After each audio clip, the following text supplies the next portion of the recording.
Talk. Our show airs on the WCOBM network, and I am here with Michelle Ice. She is a parent of a youth that's involved in the Real Talk Youth Impact Program. Good evening, Michelle. Good evening.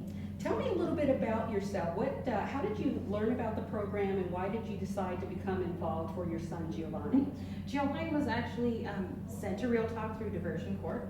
It wasn't something voluntary that he did. However, afterward, we fell in love with the program. What are some of his particular likes about the program? I think Giovanni took out of the program a sense that you can make a mistake and recover and move on from that. A lot of the people that were speaking at the program, like Ricky Barlow, for instance, he spoke at a Real Talk meeting one time, and Giovanni took out from that where he was once in trouble, and now look how he overcame and became a successful person.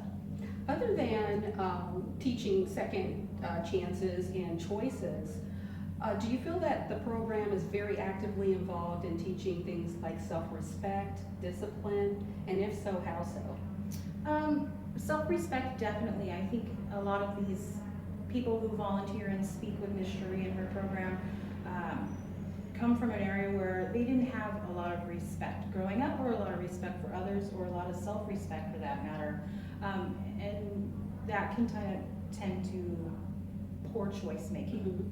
And that's where Giovanni, my son, he came out realizing that the more respect he had for himself, the more he tended to not choose to make bad choices. Absolutely. And talk about some of the program requirements. What does Giovanni have to maintain in order to be a beneficiary of the funds to be involved in activities? So to graduate from the program, you have to attend one class each month for 3 months in a row. And then after that, to become a volunteer, you take a small class, they go over some rules and regulations, and then the benefit and the outcome of volunteering in Ms. Shuri's program is that she provides funds for the kids to do extracurricular activities. What's the current activity that he's involved in? Well, Giovanni is very athletic. He did football in middle school, and now he's into boxing. He has a little gym that he works out at. Anything athletic, basically, Giovanni likes to do. And so how's he maintaining those requirements as far as grades and behavior? Well, when Giovanni first got in trouble, his grades were not so well, as a part of poor choice making. And now his grades are decent. We're passing, we're working on that. But also they have to have good grades, good school attendance.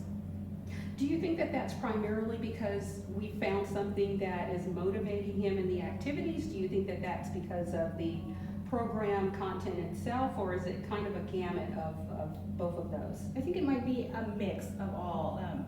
I think the biggest thing Giovanni took out of the program was hearing other people's stories and hearing that these people made horrible choices that often resulted in them spending a lot of time in prison, in jail.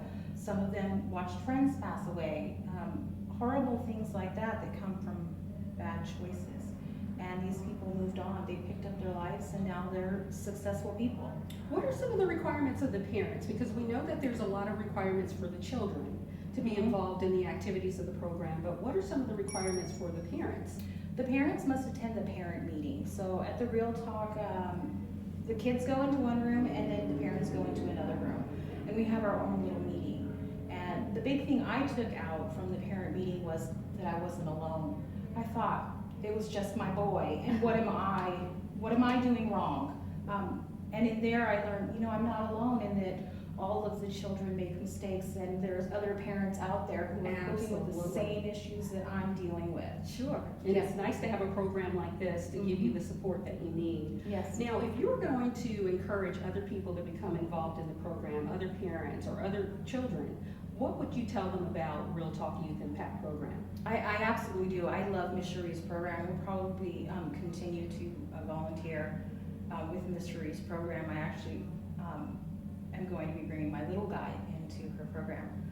So I talk to them all the time. It is a free program, so you can't lose. Absolutely. In what capacity are you volunteering right now? Well, actually, I'm not currently volunteering, working around my work schedule, but a lot of the people that speak are people who have stories. Everybody has a story, and I have one. So if my story can help one person, then I would share. Well, thank you so much for talking to me today. I really appreciate your time. Thank you. You're very welcome.